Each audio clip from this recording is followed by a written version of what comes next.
Here is the car tuning station. This is the airvent for GLE GLS W167. Product detail. Inside is the LED strip. 1, 2, 3, 4 pieces. And module LED1, LED2. Connect here. LED2 connect here and control to 2. And this make harness power to the cables to the module, power to the module. See, CAN box no need connect. BATT and this the yellow and the red color one is power. Combine together and then connect to the car power cable. Like that picture I show in the video.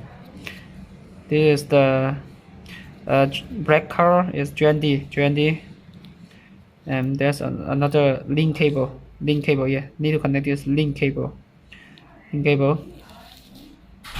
This cable no need connect.